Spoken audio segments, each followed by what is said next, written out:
bring up the story of the priest offering mass by the swimming pool. Yeah. So, priest offers mass by swimming pool for children's summer camp in Spain. Salesian Father Marco Antonio Martinez Moreno. Why do they have to have 6 names? Marco Antonio Martinez Moreno offered mass on the side of a swimming pool at a summer camp while teenagers remained in the pool in their bathing suits. Moreno even appeared to allow a boy and a girl in bathing suits to elevate the chalice. Where's that picture? Because the picture was pretty bad. Well, they edited it so you don't see the girl in the bikini. Well, I'm cringing at the fact that he's allowing lay people to hold these up. Goodness gracious. So this is, he will be praised as he's evangelizing the youth. Now those kids don't believe in the Eucharist. I guarantee it. How did you after this? They're in the swimming pool with wet hands. Then they're going to get out and receive in the hand, I'm sure. Yeah, with their wet hands. Don't think there's kneeling and on the tongue probably going. So in recent days, a Salesian priest offered a Novus Ordo mass for the Spanish summer camp participants he was chaplaining for. The notable aspect about the mass was that it was held on the side of a swimming pool of the camp headquarters, with the assembled teenagers in the pool in their swimming costumes. He posted the since deleted images of the mass onto his social media pages, on which he is particularly active. Of course he is. The images depict Moreno vested in his alban stole, standing behind a low table positioned right on the edge of the swimming pool. One image depicts him addressing the teenagers and young children in the pool. Another shows him sitting on the edge of the pool with his feet in the water while still vested and addressing the group. Yet another image shows Moreno still liturgically vested, flanked by a girl in a bikini and a boy in swimming shorts during the mass. The girl is holding the chalice aloft, and the boy is holding the host in a manner which would appear to be This is not Catholicism. No, it's not. It's not Catholicism. And it reminds me of, do you guys remember from last year? I forget where it was. Maybe it was in Spain or on the surfboard in the ocean. Yeah, it's like, I guess what makes this one slightly better is at least the priest is vested. I mean, maybe that's the one saving grace in it, but yeah, it's not the same religion. It's like I said before in the episode, how can you rationally say, you don't have to be Catholic, just sit back with the brain. How can you rationally say that one faith which teaches transubstantiation, propitiatory sacrifice, sacerdotal priesthood goes along with a movement which is, let's level the hierarchy and the faithful into this Marxist equal footing ground. Let's open the doors and the windows to all people. Kind of sounds like our borders right now. Let's open everybody up so everyone can come in and everyone has a seat at the table. I'm surprised we're not talking about the Synod poll that came out a few days ago on Twitter. We never talked about that. I know, that was hilarious. Can I make 2 points real quickly? Yeah. Yep. So regarding that, a couple of points. I'm glad Bishop Barron and everybody was calling out the stuff that happened in France and all that stuff, because that was horrendous, and it should be called out by all faith. All of us Catholics should be calling out. If you're calling that out as a bishop, because it's easy to do so, because we're on your side, but you don't call that out, I don't take you seriously. I can't really respect you. It's really easy to say, oh, the secular people are mocking our Lord in the Last Supper. But when that priest is mocking our Lord in I think even a worse way, because that's actually our Lord that's being desecrated. Yeah, we pray. The second part about it is, let's hope he used the Lutheran consecration. I know. The second part about it is, we just had 50,000 people in a stadium talking about the Eucharist, right? The Eucharistic conference. You dismissed everybody to go out to their parishes. If you don't fix the parishes, what are they going back to? Yeah, exactly. You're not going. Yeah, you could put 20 of those conferences every single weekend. It won't do anything unless you fix home. They already do that, Enoch. They've been talking to kids in stadiums about the Eucharist for 30 years and nothing's changed. That's the issue. It's the same status quo. As I said last week when we talked about this, it's the same status quo. When you go and you watch the closing mass, if people just want one proof of this, they have contemporary worship music playing, some of them by Protestants, right? Communion's in the hand is going on. And yes, I'm glad that people want to emphasize the Eucharist. But what I want to see is the bishop. You don't need a conference. This is what you need. The bishops write a statement saying, we will not do this anymore in parishes, period. That's right. Yeah. That's what you do. And you know what? If boomers get mad at it, if liberals get mad at it, let them cry and you know, in No, the because corner. Barron I watched Barron's homily from the Congress, and he gives this homily, and I've heard him do this homily before, where he's like, if every Catholic, there are 250,000, I think there's 25 million Catholics in the United States. If just 10% of those Catholics really lived their faith in a radical way and lived out their Catholic faith to the fullest, we could transform this country in a generation. They are, and the FBI is watching. Saying that the FBI is watching those Catholics who are actually living their faith, Well, and you guys are pushing them out of their parishes, and you guys are the same ones who say you can't have mass times in church bulletins or else you're schismatic. We're doing it, and I'm glad you called out the insanity in France. But to be fair, you're also part of the same system which for 60 years has been trying to dialogue with the world and hasn't converted any country. But he actually said, go live your faith radically. And it's like every Catholic who tries to live their faith radically is called rigid. Exactly. Like, what are you talking about? We're rigid and we're stuck in our ways and all these things. Like, we're just insulted wildly. So what are you doing to us? It makes no sense. It's an excellent point. It's an excellent point. I did see some hope while I was watching footage of the conference. I would say a lot of the young folks that were there received either on the tongue or kneeling in on the tongue. So there is a shift among the young people that at least in a shallow way see reverence to be, because the reverence, people think that reverence is the only thing that differentiates the two masses, which is not true. No, it's not. But I think reverence is a good start.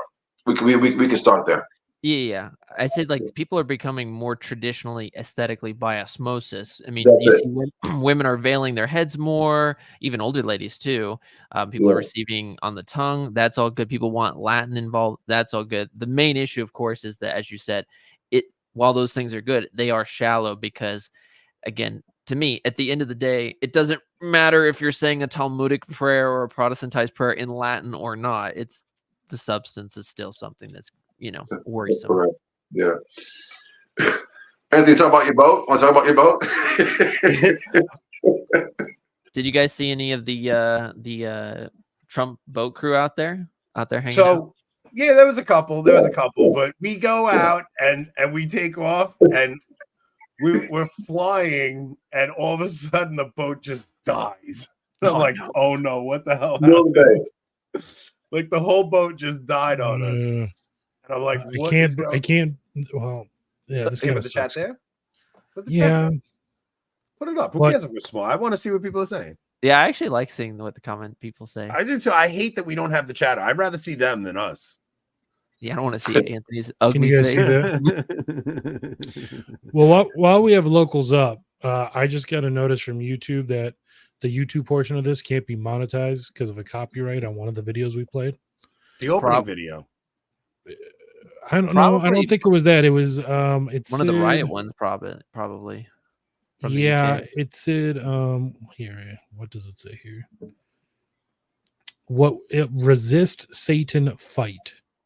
That was the audio visual that is copyright. It's from Rumble. Andrew Tate.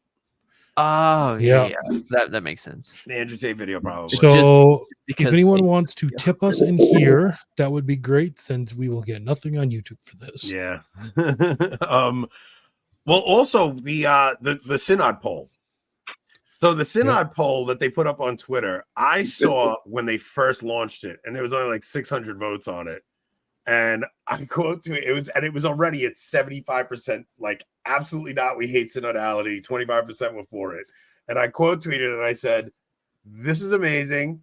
I guarantee they delete this. The next day they deleted the poll because 8,000 votes came in and it was like 80-20, everybody bashing it. So now Mike Lewis comes out and he says, this is something that the American church just doesn't get. This is not as simple as just, do you prefer synodality or do you not like it? This is a whole new way of being for the church. It's a whole new way of being church. It's a whole new ecclesiology that they're bringing forth, all of it. I just said, we despise everything about it. Like everything about synodality. He just wants to be unburdened by what has been. I just don't. I just don't understand. Like, Mike Lewis is married. I don't know why he's simping for Pope Francis all the time, but he just needs to get over it and recognize, yeah, people don't want to have leftist nonsense go down their throat. So just get over it. Nick, have you heard of the concept of a beard? Concept of a beard? Yeah, a beard is for gay guys. They'll have a wife to hide. Oh no, I've not. No, I'm still an innocent homeschooler. I was like, you mean like facial hair? I have one. So no, to go back to you guys' point, I think what happened was, for so many years, a lot of those Marxist leftists found their way up to the higher ranks of cardinals and bishops in the hierarchy of the church. I think they were talking about this. They disobeyed every traditional teaching of the church until they got to power, and now they expect all of us to be in obedience to their agenda. Exactly. While they spent decades disobeying the actual, so that's what Mike Lewis is really coming from. He's really trying to say, you guys need to, be in lockstep, step in line with this new agenda where the church is going. If you don't, then you're a heretic. If you don't, then you're against, the magisterium. While they spent decades being against the magisterium until they, reach the high ranks of power. The only sin in the church now is not obeying Francis. Like, that's the only thing that is actually the only thing that you will get in trouble for under this new regime is if you are not on board with their program. Exactly. That's right. This is why I've partially shifted a lot of my content over to talking about U.S. politics, because so much of what's in the church is just stupid. Like, as you guys have said, well put, Enoch, as I've said before, let's disobey the entire deposit of faith. Let's toss all of that. We can reinvent it. We'll keep the stuff about obedience, but we'll invert a ton of leftist ideals into the deposit of faith. And we'll say, there you go. We'll keep the, the quote authoritarian, obedience of the 1920s, but then the leftism of the 2020s, and then there's your modern day Catholicism. I can't respect that. And if I didn't know more about church teaching, I understand why people would just walk away and leave the Catholic faith. It's understandable, but I can't take people like Lewis seriously when we have homosexuals and pedophiles in every single rank of the hierarchy. And nothing is going to get changed until we have mass or overhaul. So in the meantime, I may as well focus on my own local country and make it great again, as opposed to and becoming a saint, right? And so, however, you have to just work on your own sanctity and your own holiness. Yeah. I mean, that's all you can do. So you find the best liturgy you can, you find the best parish you can, you find the best way that you can to become a saint. Like Enoch and I were talking about it over the weekend. We live in times that are so whacked. Like, it's so insane that to be a saint in our age, all you have to do is just live out your state in life properly, and it's holy at this point. Mm-hmm. Yeah. I was giving you a chance to talk, Enoch. I know that's your. I was telling Anthony the story that I'd heard about this monk. This monk who decides to go out and live in the desert, and he was able to communicate with his guardian angel. He says he's going to spend 10 years just in prayer, fasting, and penance. And after 10 years, he asked his angel, he said, how holy what is the state of my soul? How holy have I become? And an angel says, you're exactly as holy as he names the woman in the village, just some random woman. So, the monk is just curious. He's not upset. He's just curious on, who this person is and how are they just as holy as I am, who's separated from the world and in prayer, penance, and fasting. So he goes to the village and seeks out, this woman, and he finds her and he asks her a question. He says, tell me what's your spiritual life. And at first she kind of she's like, no, I don't want to talk about it. I don't even know who you are. Then he goes back the next day. He keeps bothering her. She finally says, all right, I don't know what you want out of this, but I'll tell you, all I do, I'm obedient to my husband. I do my duties every single day, and I say my prayers, and I get to mass. All she does is her duties and her standard in her life, and she's just as holy as he was, as far as in the eyes of God, and in her level of holiness. So if we just stay in our lane, ascetic priest up in the mountains praying all day because she was just doing her duty in life.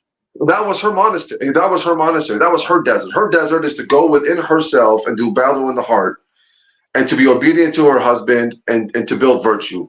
And God looked into that, and he gave her the graces that she needed at that moment in her state of her life to be holy. If we could just do that, I think that would, that would change a whole lot of stuff. So yeah, it makes sense. There's so many stories of the saints who talk about how if married couples, they don't need to go and become ascetics in the wilderness. They just need to love one another, prioritize the spiritual life. So this could be things like just reading the scriptures together, talking about the mass together, fulfilling their state in life, that they'll become as holy as some of the greatest monks. Wait, I gotta find Ladder of Divine Ascent. Well, you do that. Well, you do that. Yeah, you guys read that question. I want to find the Ladder of Divine Ascent because there's one page about what the laity should do, the married laity, what they should do. It's like this short paragraph, and it's like, if you do this, this, this, and this, you are not far from the kingdom of heaven. And it's so simple. Big L, because my generation won't get married, so we can't do it. So we need more married saints as examples. We do. The church needs to really prop up some married folks that, as examples. We do. So the question is, do you guys think Vatican II led to our cultural collapse, or was the cultural collapse something else that was already happening before Vatican II? To me, I think it's pretty clear it was happening prior. Yeah, I would agree. I would say, so Vatican II is the proximate cause of all of this, in the sense that it opened the windows and doors of the church. And it also, at best, even if you think everything's perfect about it, at best, you have to admit that it didn't fulfill its end, and it failed at actually converting the world. It didn't work. But yeah, all of its philosophical roots, that's in nominalism, liberalism, modernism, Protestantism, existentialism, etc. All of those ideals came to fruition at the council. And so they were there, and they were destroying Europe before. And I think you can illustrate even like the moral collapse was happening beforehand. You can illustrate that by there's stories of like the brothels in Paris during World War I being empty. And then in World War II, you had the US government having to provide prophylactic kits to every soldier, like constantly, and the brothels in Paris were consistently always busy. And you see a collapse of morals just between, just with that, really just that one generational change between World War I and World War II. Yeah. Were you gonna say something, Enoch? Okay, so I think no, I agree with 100%. I think 100%. Let's go. 1,000%. 1,000%. I think that the culture was already rotten before that, but I think the council accelerated it. It dropped the ball big time. Look, 1,000%. The reason you call a council is to combat the heresy of the age. That's the actual reason you're supposed to call a council, right? So the church calls the council, and instead of addressing any of the issues that the world is actually facing, the sexual revolution, all the nonsense that's happening, communism, all those things, instead of addressing all that stuff, the church almost participates in the revolution. It overturns all the sacraments and overturns its approach to how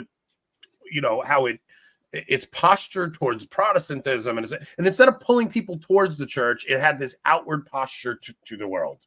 And it just completely blew any opportunity it had to actually convert a culture that was in turmoil.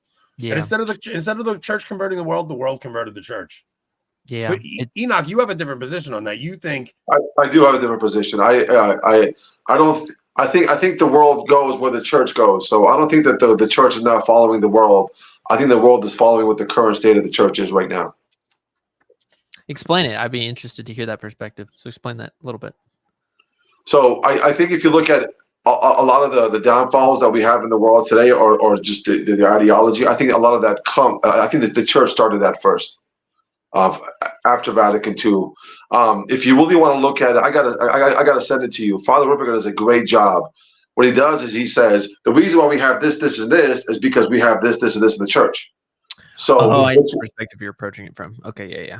It's really the church that presented these things, and the world just followed along. So the church is not following the world. The world is actually just is taking the church's lead. Still, the church just isn't in a great shape at the moment. I get you. Yeah, no, and it makes sense. So what we need to do, Anthony, is I want to have Father Isaac back on because I'm a huge Alphonsus fan, and I have so many questions, particularly moral theology. Yes, Father Isaac. But I mean, just to give an example, I'm going through a ton of moral theology at the moment, going back to these old manuals, of course, heavily influenced by Alphonsus and St. Thomas.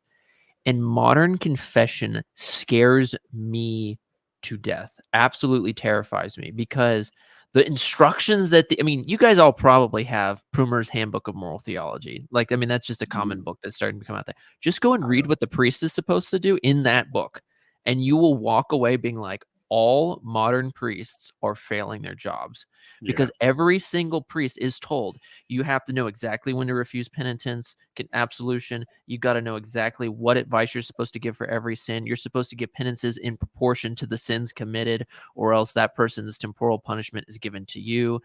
None of that is happening on, at least that right there, or else that person's temporal punishment will be given to you. Like if a priest gives you a light penance, he is supposed to be doing the penance on your behalf. And it's supposed to be an act of mercy that he does it.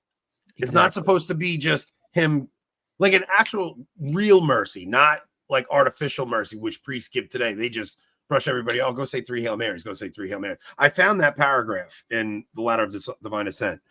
Some people living carelessly in the world have asked me, we have wives and are beset with social cares. How can we lead a solitary life? I replied to them, do all the good you can. Do not speak evil of anyone. Do not steal from anyone. Do not lie to anyone. Do not be arrogant towards anyone. Do not hate anyone. Be sure you go to church. Be compassionate to the needy. Do not offend anyone. Do not wreck another man's domestic happiness, and be content with what your own wives can give you. If you behave in this way, you will not be far from the kingdom of heaven. Well, that rules Anthony out.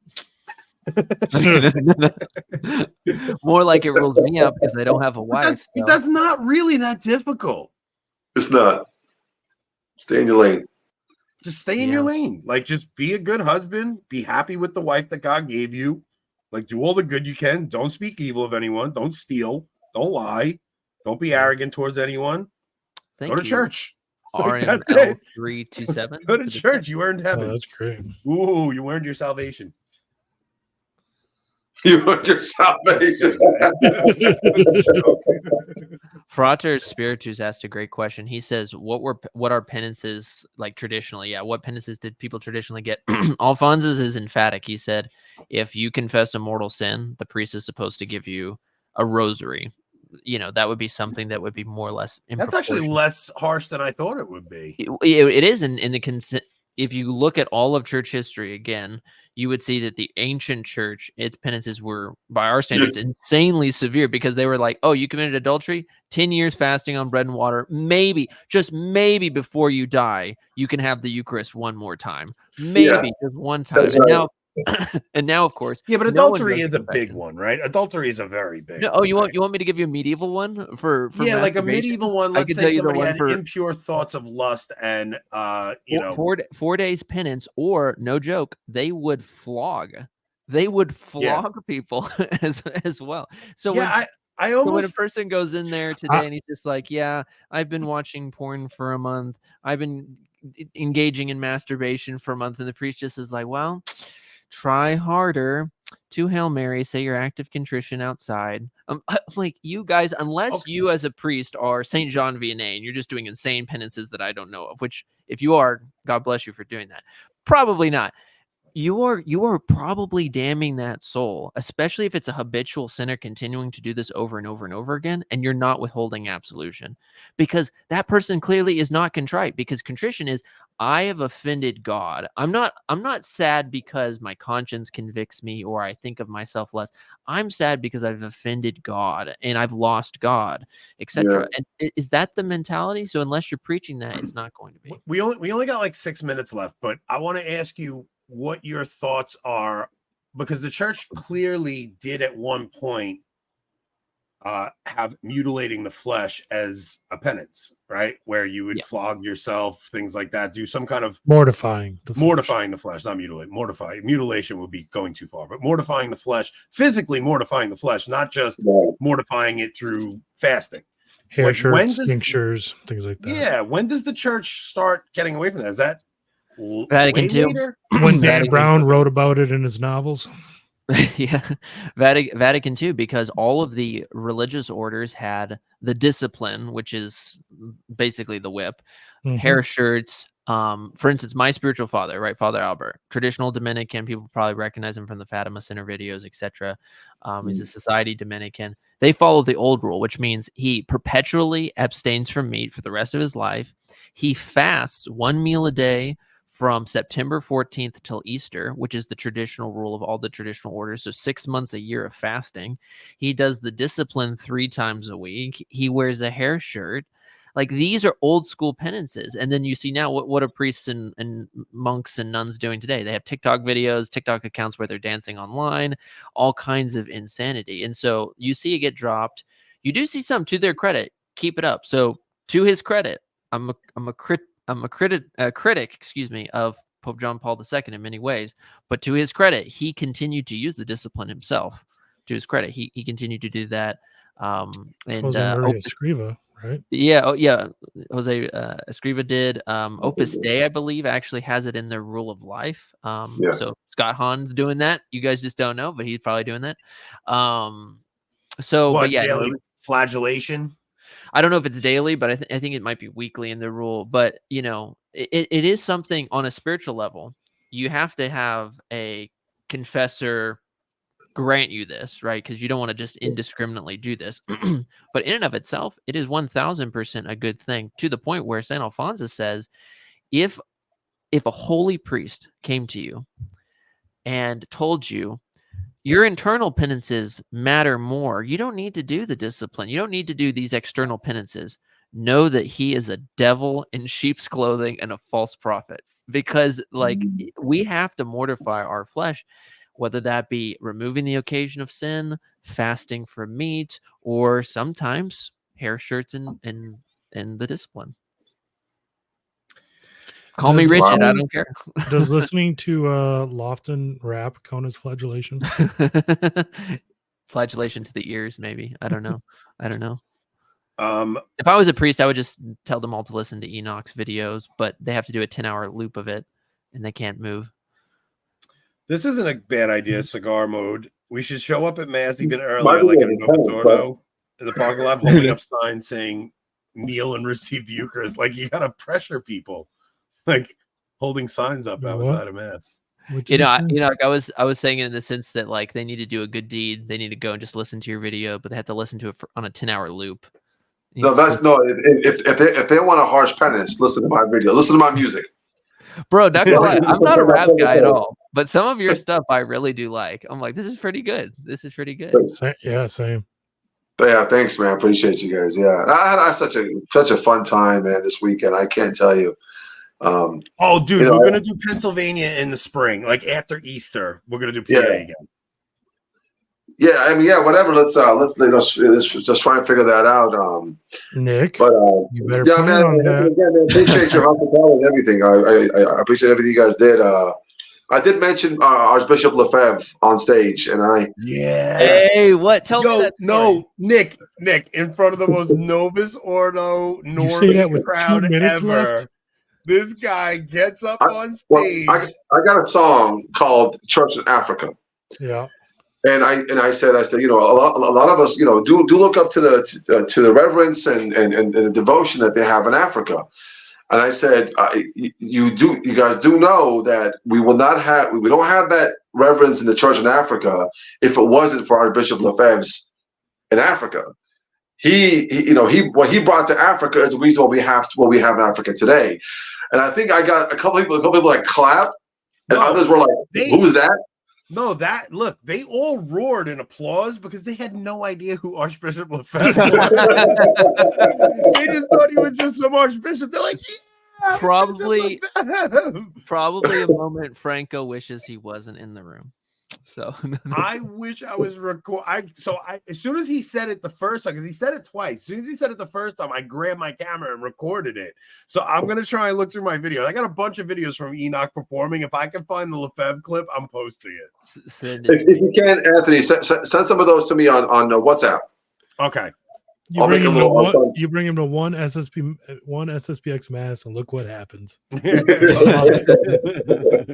right, guys, we got a minute left. So Thursday night we'll be back. Nick, you gonna be around Thursday? Yeah, if we're talking about stuff we shouldn't be talking about online. So. Yeah, we'll figure something out. We'll talk about something good. Are we trying to get the Canadian on? I did ask him if we get Holdsworth, you're coming on, right, Nick? Where do you not go? Oh heck yeah, if Holdsworth's coming on. Where did I'm trying to. I'm still here. Why does it keep you don't get it. There we go. You guys got the redheaded stepchild coming out on Thursday? Well, I sent him an email, but I don't know if he hasn't answered yet. All right.